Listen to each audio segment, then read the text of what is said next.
안녕하셨습니까? 지성과 영성을 추구하는 신학박사 나유섭입니다. 오늘은 마태복음이 적힌 시기에 대해서 한번 알아볼까요? 물론 마태복음 안에 이 복음서가 언제 적혔다라고 하는 구체적인 서술은 한 번도 없습니다. 그러나 우리는 그 내용을 바탕으로 해서 그 시기를 유추할 뿐이죠. 아마도 가장 가까운 증거가 22장 7절에 나오는 것 같습니다. 여기 보면 만찬의 비유 가운데 이런 구절이 나오죠. 임금이 노하여 군대를 보내어 그 살인한 자들을 진멸하고 그 동네를 불살랐다. 어떤 내용이에요?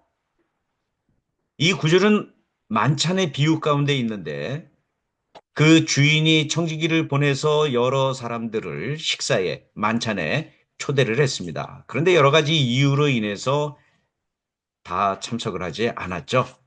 이에 만찬을 베푼 임금이 화가 나서 그 사람들을 죽이고 그들의 동네를 불살랐다. 와, 왕이 부르는 만찬에 참석을 안 했다고 해서 죽이고 그것도 진멸하고 그가 사는 동네를 불살랐다. 이게 말이 되겠습니까? 예수님께서 정말 이런 비유를 하셨을까요? 많은 학자들은 그렇게 생각하지 않습니다. 마태복음 저자가 이전에 내려오는 자료를 받아서 자기가 전하고 싶은 내용을 첨가했다고 생각을 합니다. 어떤 사건을 연상하면서 이런 내용을 첨가했을까요? 그것은 기원 후 70년경에 로마 군대에 의해서, 즉 로마 황제가 보낸 군대에 의해서 예루살렘 성이 불타고 성전이 무너지는 그 사건을 연상케 한다.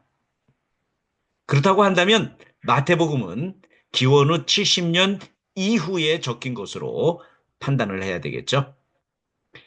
이러한 판단은 마태복음 저자가 마가복음을 자료로 사용했다고 하는 점을 또한 바탕으로 합니다. 마태복음 저자는 여러 자료를 사용했는데 그중에 가장 많이 사용한 것은 마가복음입니다. 마가복음은 아마도 기원 후 70년경에 적힌 것으로 여겨지는데 그렇다고 한다면 마태복음은 마가복음이 적힌 기원 후 70년 이후에 적혔겠죠. 뭐 정확히 언제다라고 이야기할 수는 없지만 아마도 지난 동영상을 통해서 말씀을 드린 바와 같이 바리새인들을 중심으로 해서 야브네에서 율법적인 유대주의를 다시 일으킬 그 당시에 쓰였던 것 같습니다.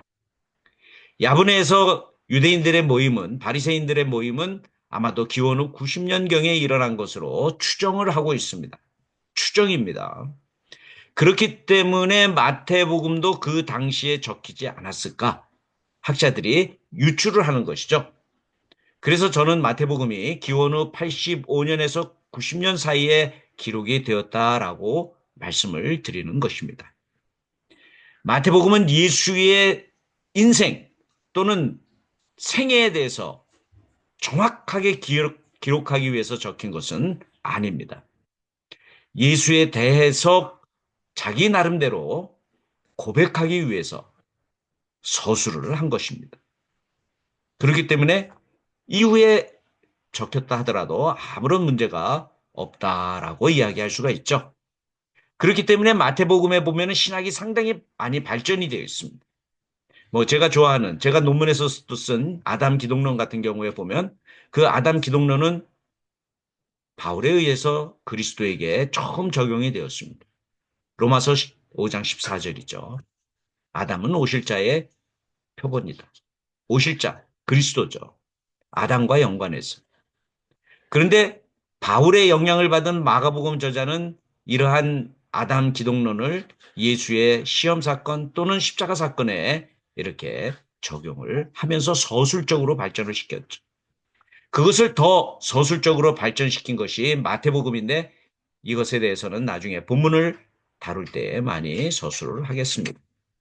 아무튼 마태복음에 보면 그 이전의 서술보다도 이전의 작품보다도 더 신학적으로 심오한 모습이 나타난다고 하는 점도 이 복음서가 상당히 늦게 쓰였다고 하는 것을 보여주는 것이죠. 아무튼 이러한 사실을 바탕으로 해서 앞으로 서술을 하고자 합니다. 오늘도 저희 강의 시청해 주셔서 대단히 감사합니다.